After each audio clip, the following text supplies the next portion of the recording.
ഐഫോണിന്റെ ഓരോ പുതിയ അപ്ഡേറ്റുകളും മറ്റും ഐഫോൺ പ്രേമികൾ ആകാംക്ഷയോടും സന്തോഷത്തോടെയുമാണ് സ്വീകരിക്കാറുള്ളത്. ഓരോ പുതിയ ഫോൺ റിലീസും വലിയ പ്രതീക്ഷയോടെയാണ് ആരാധകർ കാത്തിരിക്കാറുള്ളത്.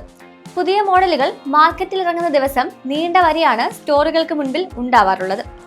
പുതിയതായി പുറത്തിറങ്ങാൻ പോകുന്ന ഐഫോൺ 17നും ഇത്തരത്തിൽ വലിയ സ്വീകാര്യത ലഭിക്കുമെന്ന് ഉറപ്പാണ്.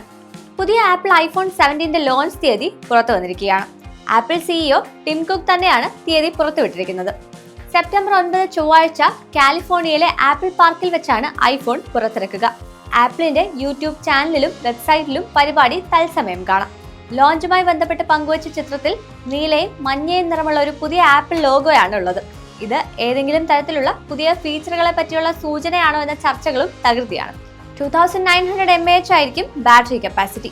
ആപ്പിളിന്റെ C1 മോഡം ആയിരിക്കും ഐഫോൺ എയറിൽ ഉണ്ടാവുക. 17 Pro എന്നിവയിൽ പുതിയ ക്യാമറ മൊഡ്യൂൾ ആയിരിക്കും ഉണ്ടാവുക എന്നാണ് സൂചന. ആപ്പിൾ 17ന്റെ വിലയെക്കുറിച്ചും ചില സൂചനകൾ ലഭ്യമായിട്ടുണ്ട്. ആപ്പിൾ 17ന് 79,990 രൂപയായിരിക്കും വില. ഐഫോൺ എയറിന് 89,990 രൂപയായിരിക്കും വില. പ്രോ വേരിയന്റിന് 1,34,999 രൂപയും പ്രോ മാക്സിന് 1,64,999 രൂപയുമായിരിക്കുമെന്നാണ് വിവരങ്ങൾ. ഐഫോൺ മാത്രമല്ല, apple watch series 11, AirPods pro 3 എന്നിവയും അന്നേ ദിവസം ലോഞ്ച് ചെയ്യും.